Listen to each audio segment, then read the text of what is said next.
I want you to look at something right now. Think of some major goal you want, or maybe it's one you're already working on and you have experienced a lot of setbacks, a lot of defeats. You've experienced a lot of disappointment. Maybe you've already given up. And maybe you just need a little fire, a little encouragement to get back in the game again. Here's what I want you to look at. There are winners, and there are losers, and there are people who have not discovered how to win. And all they need is some coaching. All they need is some help and assistance, just a little support. All they need is some insight or a different strategy or plan of action to make some adjustments that will open up the key to a whole new future for them, that will give them access to the unlimited power that they have within themselves. That's all that they need.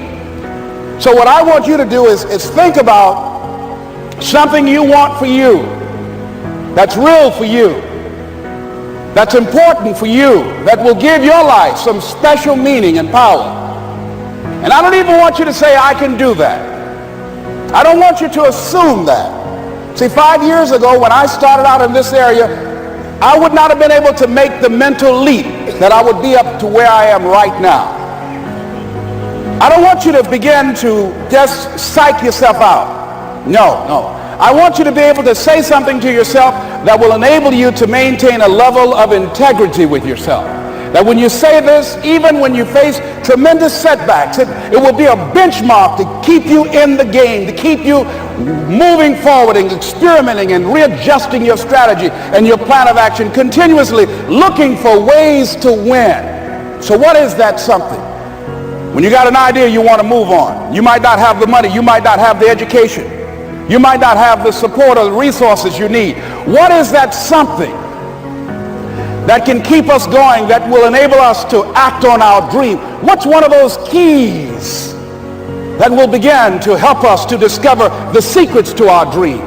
Here's what I want you to repeat after me, please, with power and conviction. Say, it's possible. That's all I want you to do when you look at your dream. Just say to yourself every day, it's possible. Just say that every day to yourself, it's possible. Because what does that do? See, it begins to change your belief system. See, the way in which we operate, ladies and gentlemen, it's a manifestation of what we believe, what's possible for us. Whatever you've done up to this point, all that it really is a duplication, it's a reproduction of what you believe subconsciously that you deserve and what's possible for your life. Most people operate out of their personal history, out of their memory, things they've done, things they've experienced, things they've seen, things that they have observed.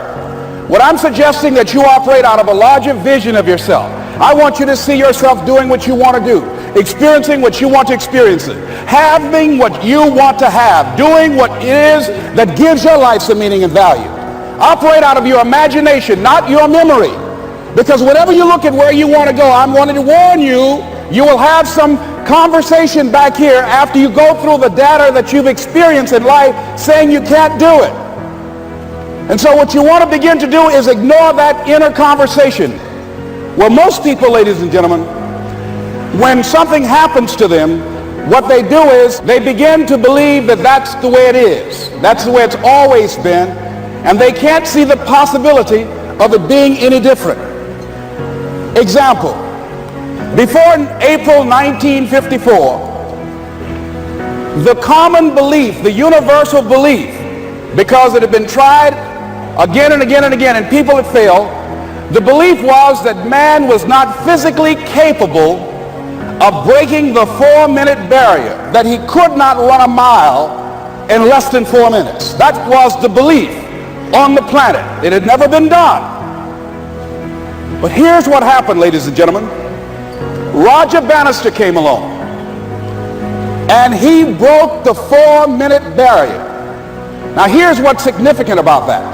Since that time, up to this day, over 20,000 people have done it, including high school kids. What changed? 20,000 people, what changed? Here's what happened when they got on the track. They knew it had been done. And because they knew it had been done, there was a new belief about this barrier. about this goal that was unreachable. And those 20,000 people got in the race believing, knowing in their heart that someone had done it, that it's possible that they could do it. And I'm saying that if you know anybody that had some goal, some dream, something they wanted to do, and they did it, then I'm saying that you know in your heart that if someone has done it, then you can do it. It's possible. And that if someone can make their dream become a reality, that it's possible that you can make your dream become reality. And so as you begin to look at where you want to go, beginning to embrace that, it's possible. I'm blessed and highly favored. I've got a lot going for me. I got some good stuff in me. And it's possible that I can bring my greatness out here in the universe. That I can do what I want to do. It's possible I can write my own book. I can have my own business. I can take the trip and travel around the world. It's possible. I can bounce back from adversity and reinvent my life. It's possible. Regardless of where I am, the things can get better for me. It's possible. I'm thinking about two men right here in Chicago who are fairly successful, similar background, educated.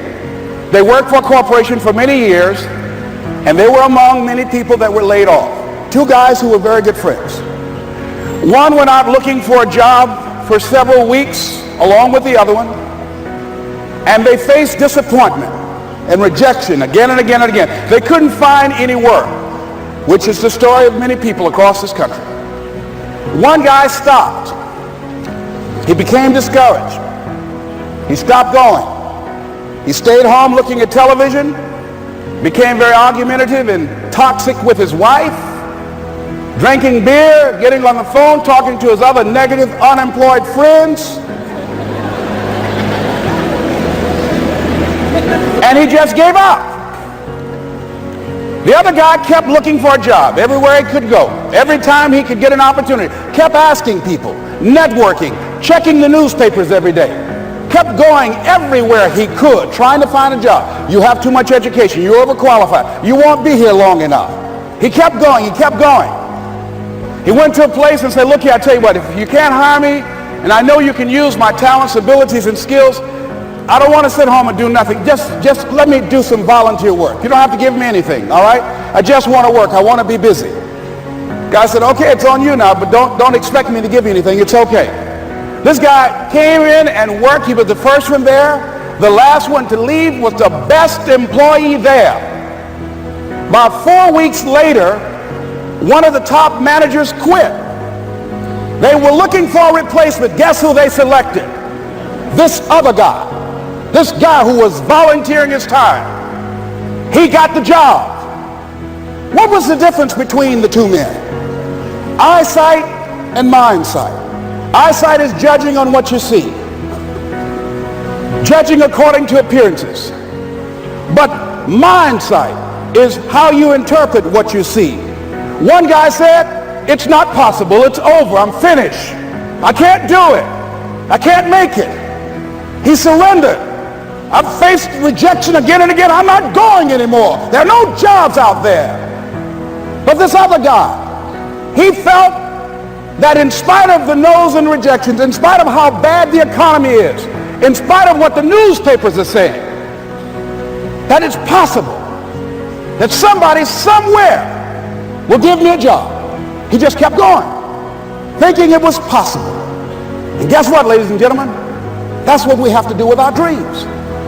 Because things happen to you in life that you can never, ever anticipate. And many times when those things happen, you want to give up. I remember when I was in broadcasting, when I was a disc jockey, I became very controversial, not only being a disc jockey, but I felt that radio was something that you not only entertain people with, but you also empower them, you educate them. And I got fired. I didn't just leave, they fired me. That was a shock. I said, wait a minute. They took my microphone. I thought that was who I was. No, ladies and gentlemen, it wasn't. I had to do something else. And I didn't know what else I could do. See, here's what I'm looking at. what are the uses for your life right now that you haven't even reached for yet? See, I believe that when you don't have enough encouragement to act on your dreams or ideas, or you're not enlightened enough, that life will act on you. See, life had moved on me and said, Les Brown, you have outgrown this. It's time for you to do something else. Well, I wasn't enlightened enough. I organized some disc jockeys and got my job back.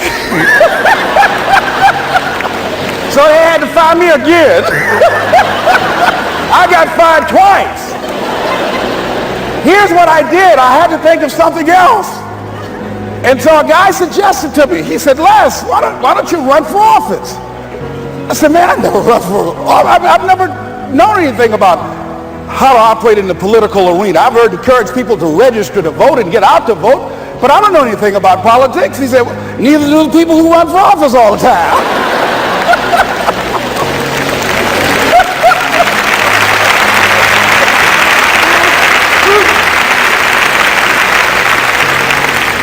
So I ran. Now here's what I'm suggesting. I ran. You got to do what you can where you are with what you have. I didn't have any money. I didn't know anything about the political process. I didn't even have any support. But here's what the guy told me. It's possible you could win. That's all I had. I was running against an endorsed candidate. He was an incumbent. He had the newspaper support, all of the leadership in the community, and I was challenging this guy. So I had a saying when I was on radio, stand up for what you believe in because you can fall for anything. And I would go door to door. I have my kids on one side of the street. I would be on the other, and I'd knock on doors. Hello, my name is Les Brown. Tell everybody I'm still standing. They get on the phone. Child, Les Brown was to my house today. You know the boy on the radio with the big mouth? Yeah, they fired him, honey.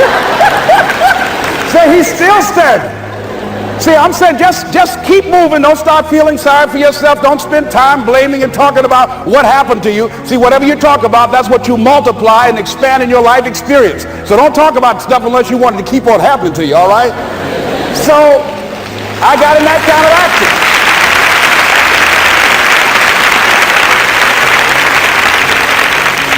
As I continue to do that, had my children with me, were going door to door, didn't have enough money.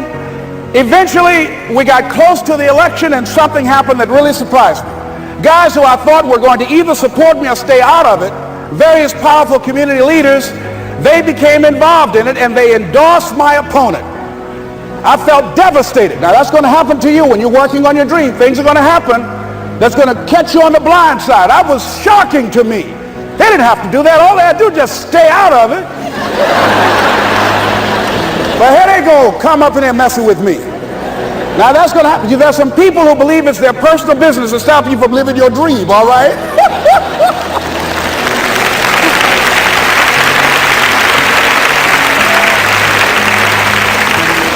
But I didn't deal with that. You want to make your dream come true, you got to stay focused. Some people rather get even than get ahead. Stay focused on where you want to go.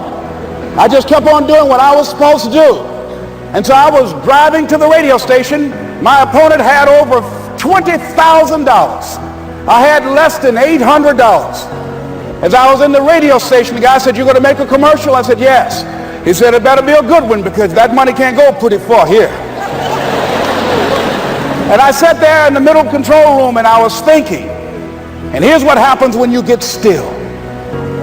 Stuff will start coming. Something said, "Call your mama." You used to talk about your mother on the air all the time. Ask her to say a few words for you. That'll be a different kind of political spot. So I called my mama, and I had a gospel record playing in the background.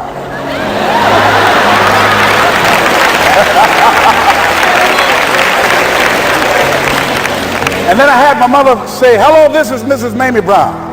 When I raised my sons, I raised them to be good children. When they got out of hand, I beat their behind and made them go right. Please vote for my son. He's a good boy."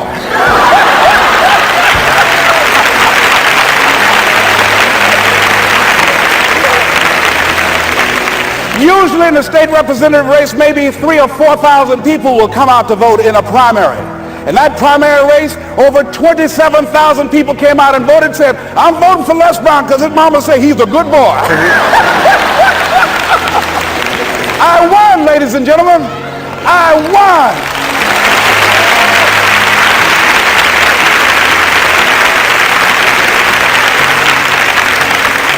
So you've got to be willing to stay focused, to be creative, to be relentless, because things are going to happen to you when you're working on your dream, when you get on track. I remember when I first got involved in speaking, one of the main things that speakers like to do is speak to a certain association that they have over 10,000 of their sales reps that come to this convention. And I was relentless. I kept saying, it's possible. It's possible. See, what I want to let you know and set you up for, because you said it's possible, don't mean that you're not going to have any problems. That Murphy's Law ain't going to come and slap you side the head. Oh, Murphy going to come visit you. He's waiting for some of y'all out in the parking lot. Oh, you say it's possible. Okay, it's possible. You better get up. Well, I was working. I kept saying it's possible. They got other speakers on this program. I can be on that program too. I kept selling myself. I got all fired up. And I was calling them every day. And the lady finally said, Mr. Brown, I tell you what, we want you to come in and talk to our sales executives. You got the kind of fire and guts that they want, that will motivate them. And let me tell you something else. We want you to bring your motivational tapes. You're going to need at least $50,000 worth of tapes. I said, is that right? Yes, because they want to keep that drive alive. I said, all right. I called the guy who duplicated my tapes. I said, Don, how you doing? This is Les. Let me tell you, I got a major speaking engagement. I said, man, it's a speaker's dream. I need over $50,000 worth of product. He said, Les, you don't have that kind of credit. I said, I know, but Don, I can sell that. Just right after speaking engagement, I'll give you money in 4 days. He said, are you sure, Les? I said, yes, man, I got a major speaking engagement, and they told me to do it. He said, man, that's a big order. Let me talk with the lady with you. I said, hold on just a minute, man. Call the lady back. Hello, Evelyn, how you doing? This is Les Brown. I got Don on the phone. What did you say? Do I have the speaking engagement? Yes, you do. And what else you suggest? Les, our people, they buy a lot of tapes. Your tapes are very popular among them. I'm saying bring at least $50,000 worth of tapes, Les. You'll sell everything you got and more. I said, did you hear that, Don? He said, yes. I said, now, if anybody else has to make a decision, are you the final person? She said, I'm the final person. I will send you the contract. I want you. I said, you hear that, Don? He said, yes. I said, oh, ye of little faith. I said, duplicate the tapes, man. Hunk the phone up. Well, he duplicated the tapes. 1 week came by. I'm checking the mail every day. No contract. I said, come on, Murphy, don't start nothing, man. Come on. Come on, man, give me a break. Come on, you know, this ain't fair. Come on, man. Give your boy a break. Come on. I talked to myself, you know. I didn't want to call him right now. 2 weeks passed by. Murphy said, don't you think you ought to call him? I said, okay. I called. I said, hello, this is Les Brown calling. How you doing, Les? I said, fine. I said, Evelyn hasn't sent my contract out yet. Any additional information you need? So, Les, you haven't heard? I said, no. I said, Evelyn died. I said, she died? I said, did she say anything about me?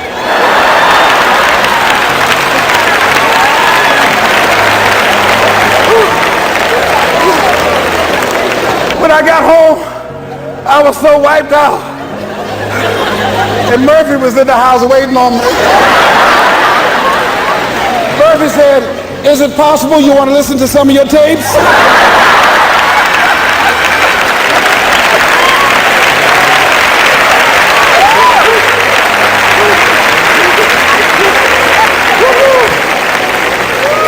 But ladies and gentlemen, here's what I had to do. I had to begin to focus on what was the solution. That this was not the only place that I'll be able to sell those products. And as I began to challenge myself and got some help and support and some other input, I eventually did. It took longer, but it was challenging. But I did it. Repeat after me, please. No matter how bad it is, or how bad it gets, I'm going to make it. I'm going to make it. Shake somebody's hand on your right and left and say, you got that right.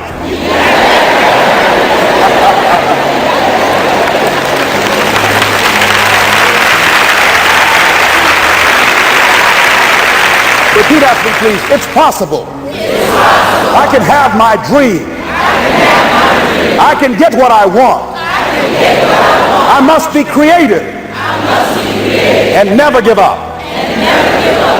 What do you think has been the greatest skill you've developed over the years? Is it the ability to overcome adversity? Is it the ability to use your words? What is that skill you think that you possess has given you so much greatness?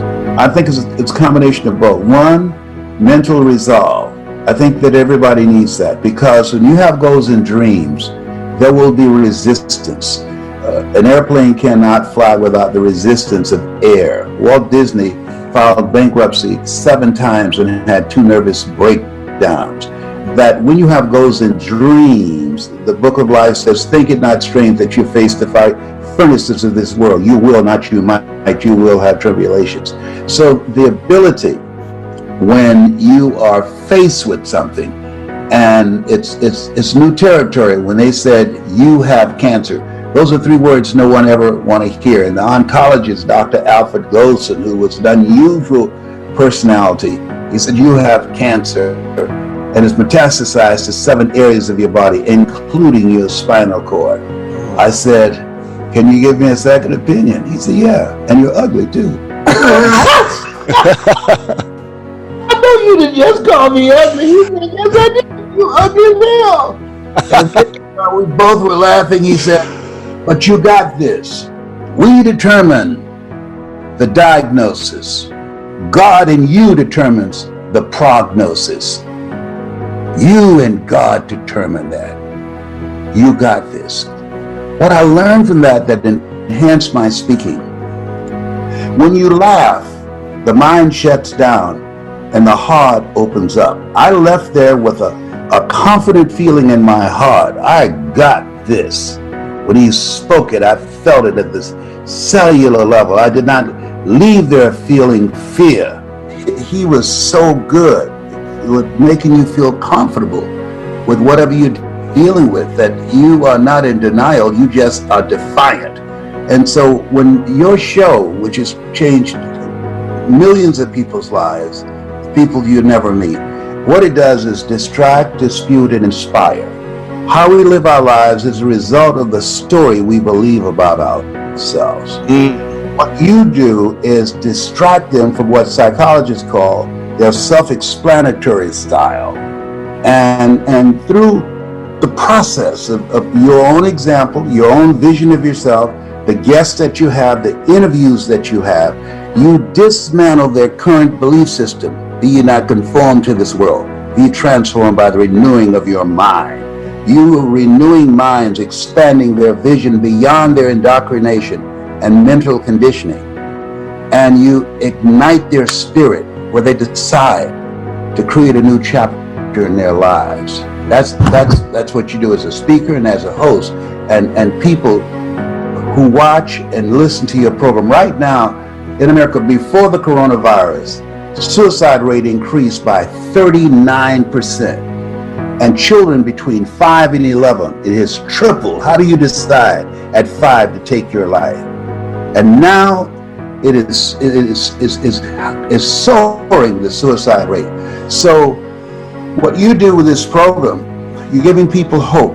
When there's hope in the future, that gives a person power in the present, that they can get through it. They might not know how they're going to do it, but they have the mindset. Robert Schuller said, tough times never last, but tough people do. And so that you share with them a voice of transformation, because, and I share this with speakers that I train, who you are behind the words that you speak are more important than the words.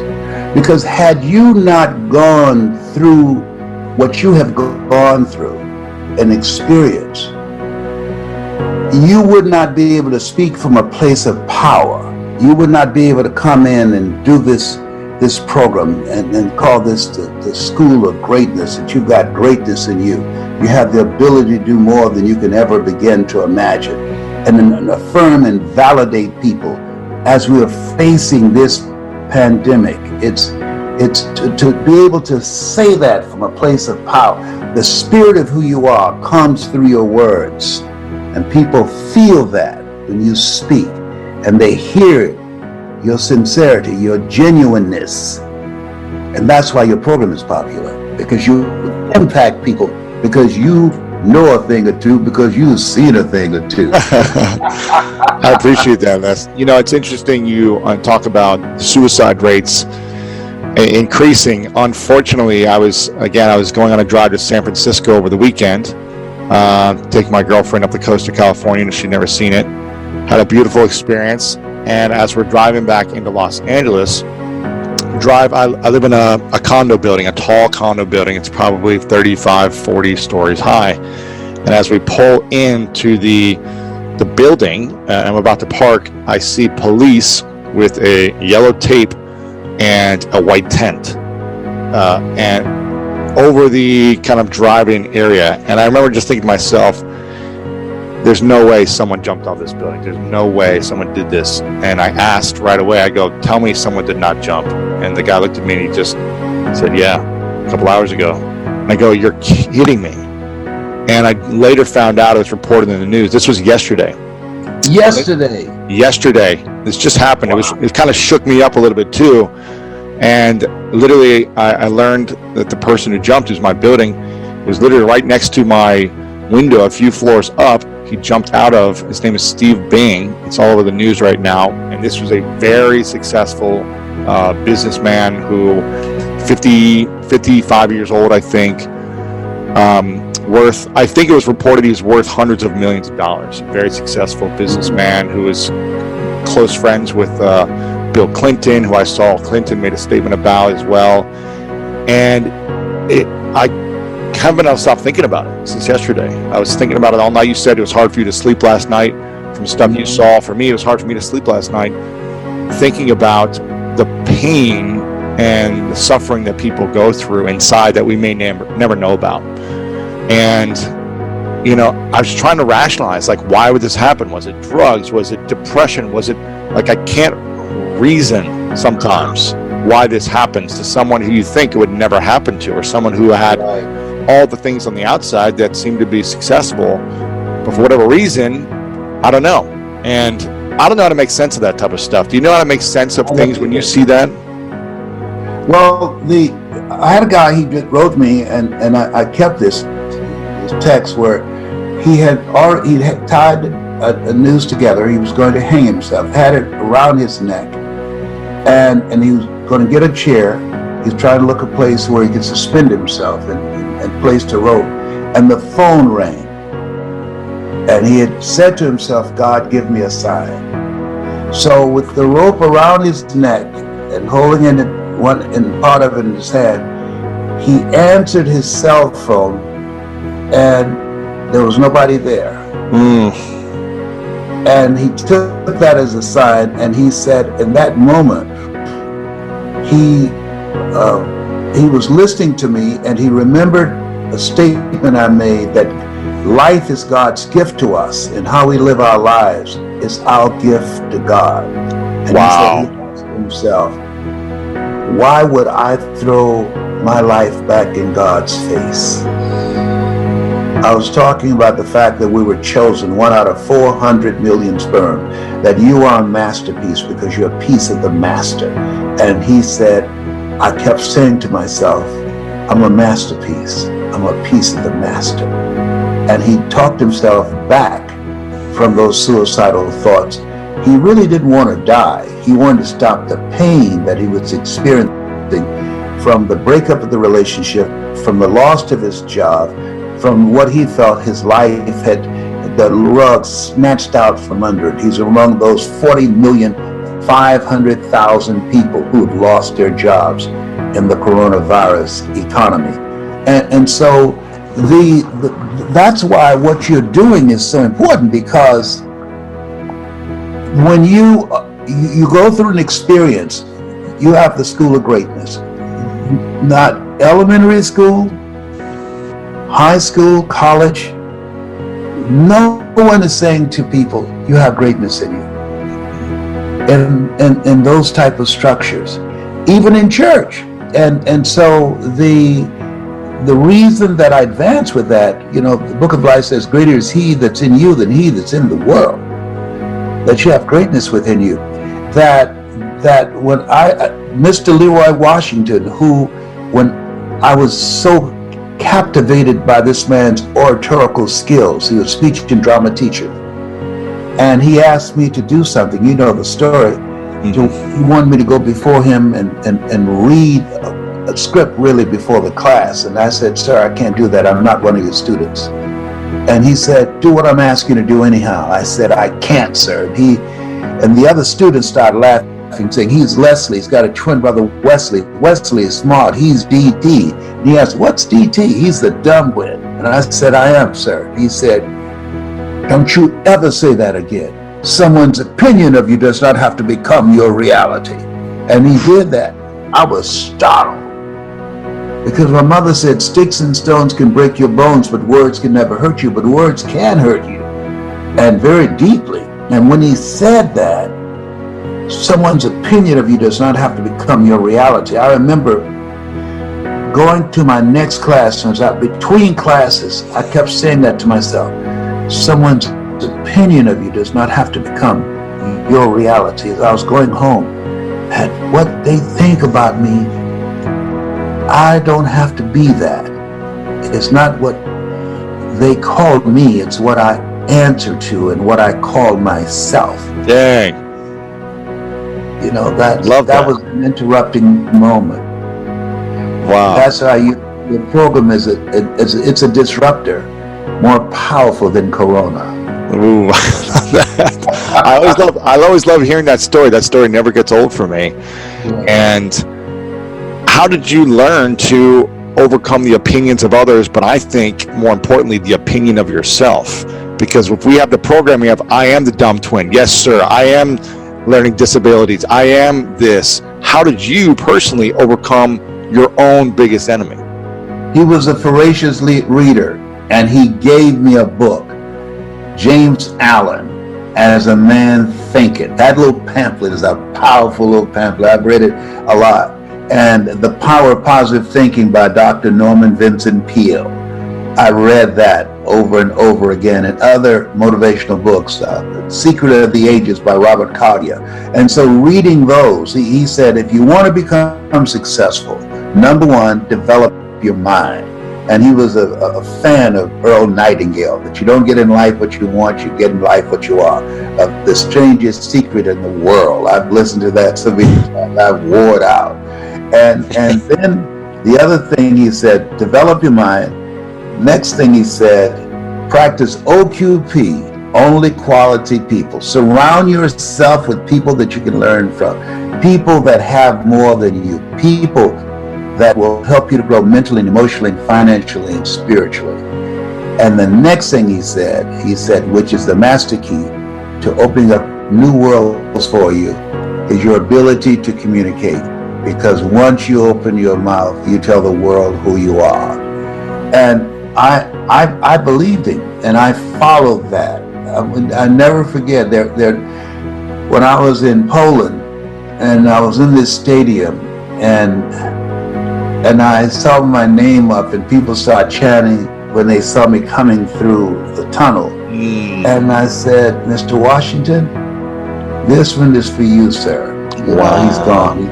And gone. I eulogized him. I said, I'm going to make you proud today, because it was my first time speaking in Poland, you know. And so, but I so admired him. I've never known my father or birth mother, but that the ability to connect with people that are strangers to you and can create a shift in their lives and how they see themselves, to have that sacred opportunity to share your story and distract, dispute, and inspire them to realize, as the play Lion King, Simba, you're more than that which you have become. That's what you do every day, up in here. I remember last time we talked, you said you wanted to really leave a legacy by teaching other people how to speak and communicate better, and you were creating a select smaller group. I think it was either 50 or 100 people that you wanted to train and speak. Are you still doing that? Because I had a friend who was going through the program with you, or hired you, my buddy Judd. So I didn't Judd, know. I know Judd. That's my dude. That's my brother from another mother. Exactly. Yes, man, from Australia. Yeah. Yes, I'm training, but I've had to increase that number. I do intense one-on-one training, but I'm selective about working with a lot of people right now.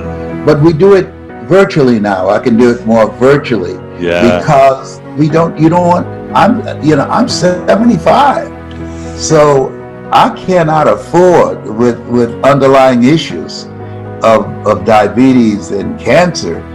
And 75, if you show up at the hospital, they'll push you in a coat over there and say, no, you about to leave here anyhow. So we're not going to waste any medicine on you. So I'm staying out of harm's way. I'll tell you how bad it is, Louis. I'm upstairs by myself, right? I sneezed. And man, I broke out and I started running downstairs. I said, wait a minute. That was my sneeze. So I came back upstairs and I still started spraying the Lysol. I called my daughter. I said, I think I'm having a meltdown. I want to go in the house. She said, no, you can't go anywhere other than Walgreens and Publix, and we will drive you there. You don't need to be behind the wheel. I said, I'm not that old, so I'm being very, very disciplined and keeping myself out of harm's way. That's good. That's good. Keep my mask. That's good. Doing all the stuff that we need to do. Common sense. The next thing that's important to know, yes, it's possible that you can choose your future and direct the course of your life as you run toward your dream. It's necessary that you have goals, that you write those goals down, that you plan, that you think constantly of how you can begin to improve what it is that you're doing. If it's your presentations, if it's your recruiting skills, whatever that is, it's also necessary that you look for ways to always find a way to pull it out when everybody else thinks that you are defeated. That you've got to take personal responsibility to know that in order to become successful, you've got to make it your personal business to do it. But the next thing, ladies and gentlemen, I want to share with you that some of you already know that it's hard. It's not easy. It's hard changing your life. It was hard when just over 3 years ago in the Penobscot building in Detroit, Michigan, where I was operating my business, and I fell on some hard times, and I was sleeping in my office. It was hard coming into the lobby, and the security said, excuse me, Mr. Brown, can we see you for a moment? And I said, yes. And I walked up to the counter, and he gave me an envelope. And he said, would you mind reading it here? And I opened the envelope, and the envelope was from management that said, this is an office tower. It's not a hotel. Please do not sleep in your office. And I said, excuse me, sir. I said, I just work long hours in creating my business. I'm an entrepreneur. And right now things are bad for me. But they're not going to be this way always. And I just asked for the opportunity to continue to operate like I'm doing. I'm not trying to make this my home. And it was hard coming through the lobby. And sometimes they would laugh. There's a guy talking about becoming successful. And look at him. He's bathing in the bathroom upstairs on the 21st floor. He sleeps on the floor. Him and 2 other dreamers up there. Look at him. It was hard, ladies and gentlemen, coming to speak to people. And I was facing financial difficulties in my own life. I was behind on my bills and my dreams, and I'm saying to them, you can live your dream. It was hard, ladies and gentlemen. It was very difficult to pick myself up each day believing that I could do it. There were times that I doubted myself. I said, God, why is this happening to me? I'm just trying to take care of my children and my mother. I'm not trying to steal or rob from anybody. Why did this have to happen to me? It was very hard. And here's what I want to say to you.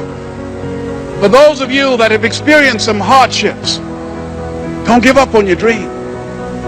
No one could have convinced me by holding on, by continuing to push forward, by continuing to run toward my dream, that one day I would have my own talk show It's a long shot, ladies and gentlemen, from Liberty City, an abandoned building on a floor, never knowing my mother or father. It's a long shot. Being here with you today in this dome in Atlanta, it's a long shot.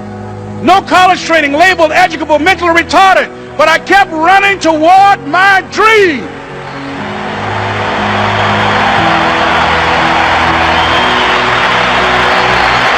Don't stop.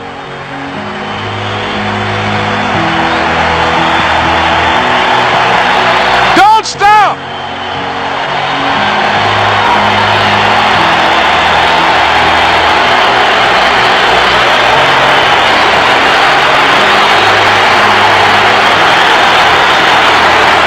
Don't stop running toward your dream.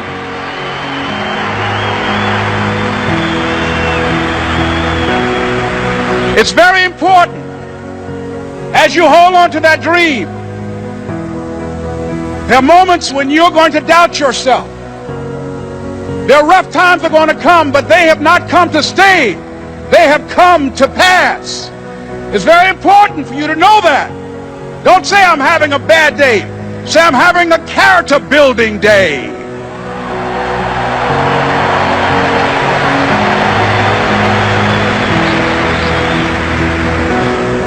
It's very important for you to believe that you are the one to make this happen. I remember this high school teacher, Mr. Leroy Washington, at the end of school one June, it was just a few days before we were supposed to leave, and I just got my report card, and it indicated that I'd failed history, and I'd failed English, and I would have to go to summer school. And I was feeling within myself that I was a failure, that I'm slower than most people in getting paperwork, and I was feeling down on myself and very negative. And Mr. Washington was giving a speech to the graduating seniors, and I was in 11th grade. And even though I wasn't supposed to be in there, I went in there because the speech he was giving, that speech was for me. And as he talked, my heart began to beat fast. Tears began to run down my eyes, and I was in the back just listening to him, because he said, and he was a very dramatic man. I still talk to him to this day. He said, as graduating seniors of Booker T. Washington High School, I want you to know that you're blessed and highly favored, and that as you go toward the future, begin to know that you have greatness within you. And if just one of you here begin to envision yourselves as being blessed and highly favored to reach your goals, if just one of you capture the essence of what that means, that you have greatness within you and a responsibility to manifest that greatness, that you can make your parents proud, you can make your school proud, you can touch millions of people's lives, and the world will never be the same again because you came this way. And the students gave him a rousing standing ovation. And as he left the auditorium, I ran down the steps and I caught him in the parking lot. I said, Mr. Washington? He said, yes. I said, do you remember me, sir? He said, no. I said, my name is Leslie Brown. My mother, she works in the cafeteria here. I'm one of the twins, Leslie and Wesley. I said, Mr. Washington, but you know, I got these big dreams. You know, I like talking to people. I love people. I said, I want to work with people, and I got this dream of buying my mama a home. Could I do that, Mr. Washington? He said, it's possible, Mr. Brown. And as he walked away, I called him again. I said, Mr. Washington? He said, what do you want now? I said, I'm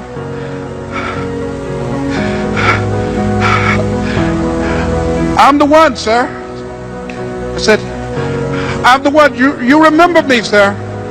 I'm Miss Mamie Brown's boy. I'm the one. I'm the one.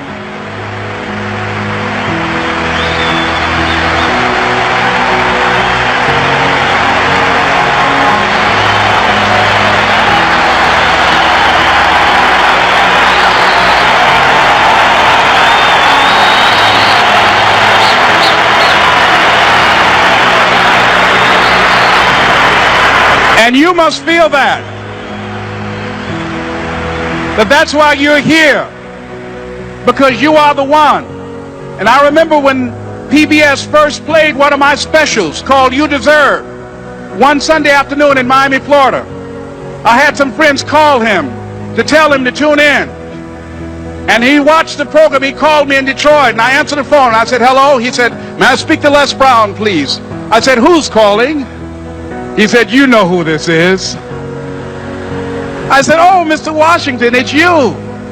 He said, you were the one, weren't you? I said, yes, sir. He said, and you were so crazy. I said, I know, but I'm rich now.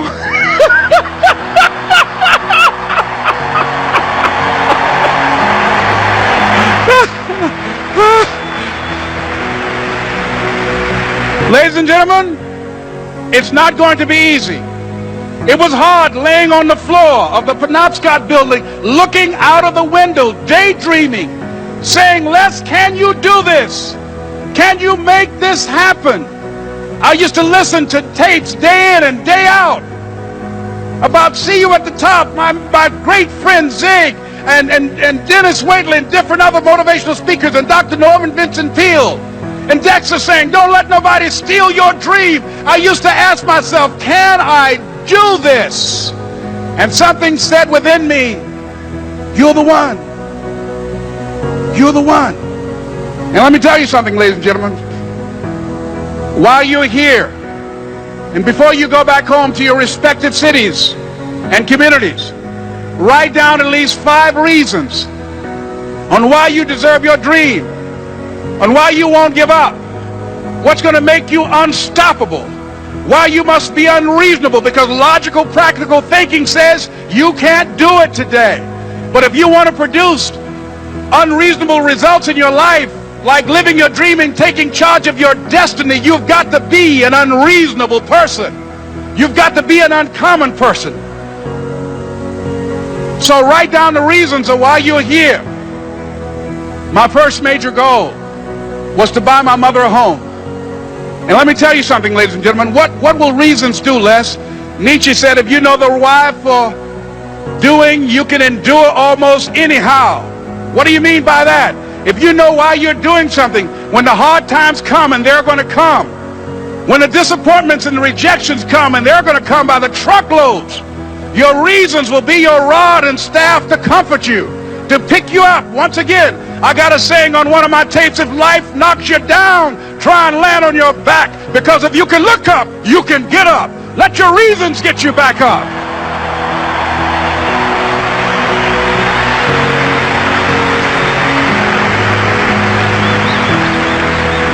I remember when I bought the home for my mother, and she came out of the car. When I opened the door, I said, Mom, I think I know these people in this house.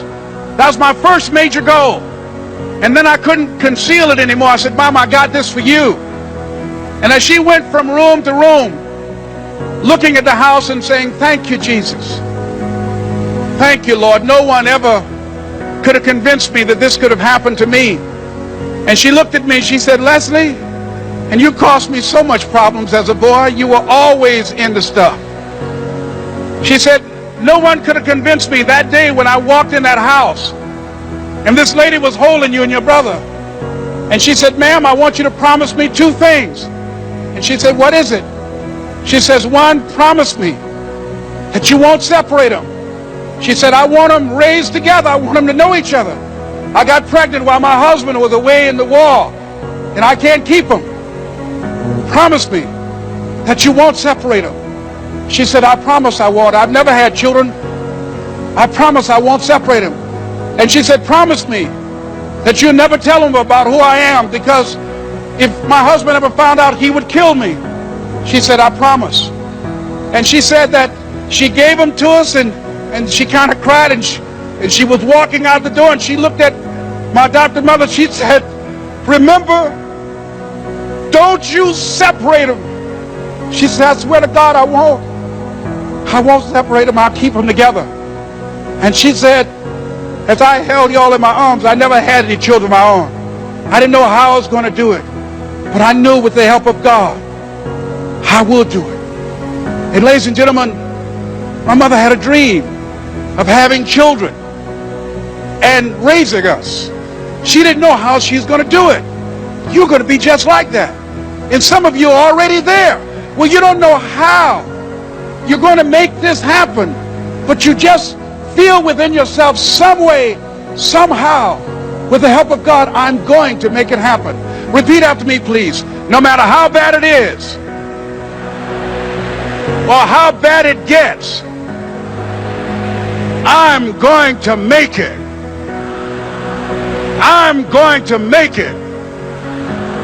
Shake somebody's hand on your right and left and say, you got the right stuff.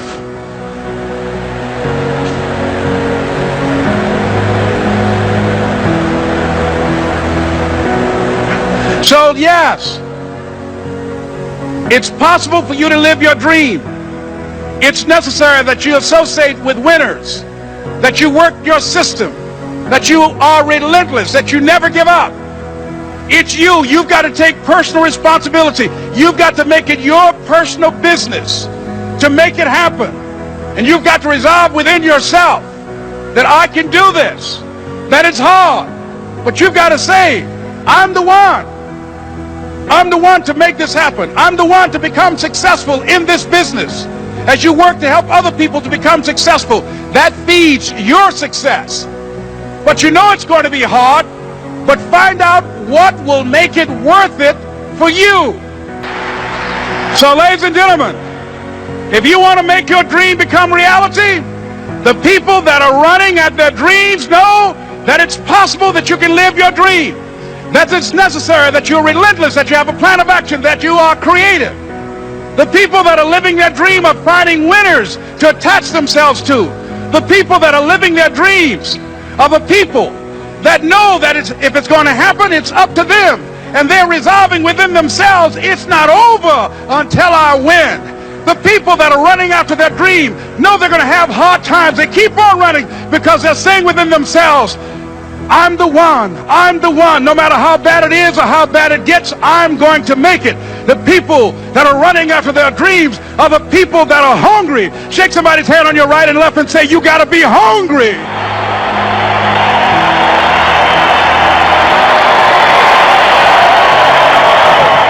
And as you run towards your dream, I want to dedicate this to you that I love very much. I want to thank Dexter and all of you. It's something that I'm known by. It's on our tapes called Choosing Your Future, and it says simply this, that if you want a thing bad enough to go out and fight for it, to work day and night for it, to give up your time, your peace, and your sleep for it, if all that you dream and scheme is about it, and life seems useless and worthless without it, and if you gladly sweat for it and fret for it and plan for it and lose all your terror of the opposition for it, and if you simply go after that thing that you want with all of your capacity, strength and sagacity, faith, hope and confidence, and stern pertinacity, if neither cold poverty, famish or gulf, sickness or pain or body and brain can keep you away from the thing that you want, if dogged and grim you besiege and beset it, with the help of God you'll get it.